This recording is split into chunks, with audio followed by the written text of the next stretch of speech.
Hi friend, कशा आहात? स्वागत आहे तुमचं माझ्या चॅनलवर। बघा किती छान मस्त असं पिठलं झालेलं आहे किंवा झुणका म्हणतात गावठी भाषेत, म्हटलं तर गावाकडच्या भाषेमध्ये। आणि हिरव्या मिरचीचा ठेचा घालून सुद्धा केलं जातं आणि लाल तिखट घालून सुद्धा केलं जातं।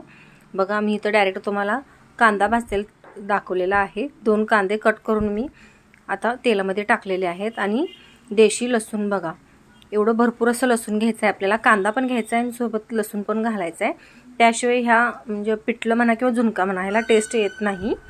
आणि करत असतील भरपूर म्हणजे असं हे पिठलं पण वेगळ्या पद्धतीने असेल, पण ही थोडीशी वेगळी आहे बघा। आणि एकदम हलकं फुलकं होतं आणि खायला पण खूप छान लागतं। आता मी थोडंसं मीठ घातले आणि इथं जिरं आणि मोहरी, आपल्याला जे मसाले हवे ते आपण घालू शकतो।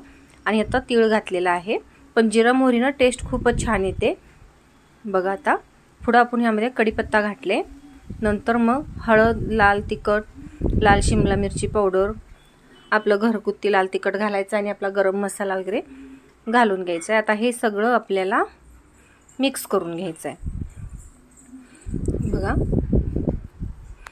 व्यवस्थित सगळं आता मिक्स करून घ्यायचं आहे। आणि मी 1 वाटी बेसन पाण्यामध्ये असं मिक्स करून ठेवलेलं आहे, त्याचं बेटर तयार करून ठेवलेलं आहे, ते आपल्याला इथं घालायचं आहे बघा।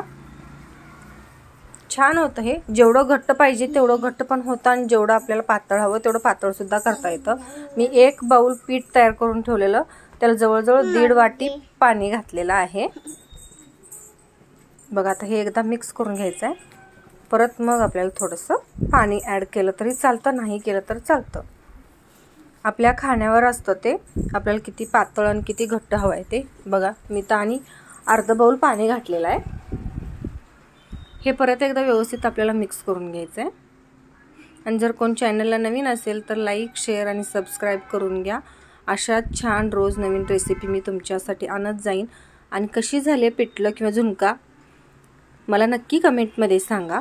आता बघा मी ह्याला असंच 5 मिनिटं सोडून दिलेलं आहे आणि मग त्याच्यावर झाकण घातलेलं आहे, कारण गुठळ्या होऊ नयेत म्हणून मी तसंच 5 मिनिट सोडलेलं आणि मग झाकण घातलेलं बघा। किती छान मस्त असं फुललेलं आहे झुणका बघा, एकदम हलका फुलका झालाय आणि एकदम छान फुललाय। असं तुम्ही सुद्धा नक्की ट्राय करून बघा। आता छान आपण गार्निशिंग करून घेऊया बघा, किती मस्त झालाय, वास पण छान यायला लागलाय। वरून कोथिंबीर घातले की छानच आणखीन। थँक्यू पूर्ण व्हिडिओ बघितला।